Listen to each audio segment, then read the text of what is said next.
Oh bisa ya? Bukannya nyebrang laut itu? Enggak ya? Enggak. Oh itu Semelu ya? Sorry. Semelu itu yang gempa. Tapi oke lah Melabu. Saya udah pernah tuh. Yang tsunami dulu kan? Ya. Yang asrama itu yang habis itu ya? Nah, saya udah pernah ke sana kok. Oke, jadi sidang ini ditunda besok hari Selasa tanggal 8 Mei jam 14 untuk memeriksa saksi pemohon yang 5 orang. Ya. Soal yang hari Rabu besok kita putuskan. Tapi siapkan saksi Anda, suruh ke Banda Aceh. Nanti yang 10 itu hari Rabu. Siapkan aja, suruh mereka nyebrang dulu. Ya, baik. Dengan acara pemeriksaan saksi dan saksi yang sudah disumpah tidak perlu dipanggil dan wajib datang. Dengan demikian sidang dalam perkara ini ditunda besok hari Selasa tanggal 8 Mei 2012 jam 14 dan sidang dinyatakan ditutup. Hadirin dimohon berdiri. Yang berhormat Majelis Hakim Konstitusi meninggalkan ruang persidangan.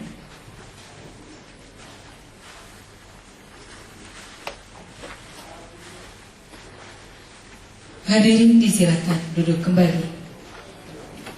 Hadirin yang kami hormati, demikianlah persidangan untuk perkara nomor 28-PHPU-D-10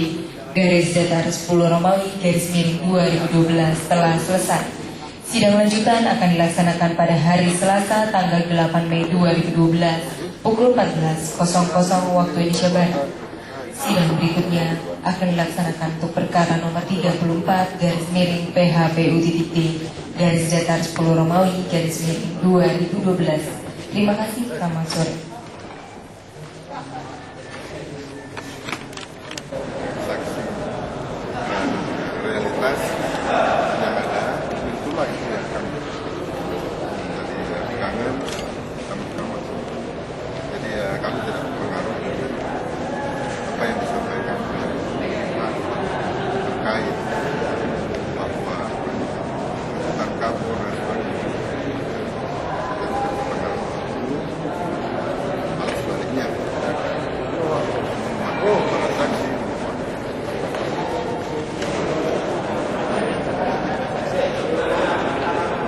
ada dua saksi, ada sisa 5 saksi besok dan 2 lanjutan sidang.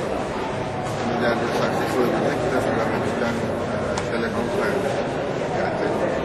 Sana juga banyak saksi. Karena persoalannya jauh sampai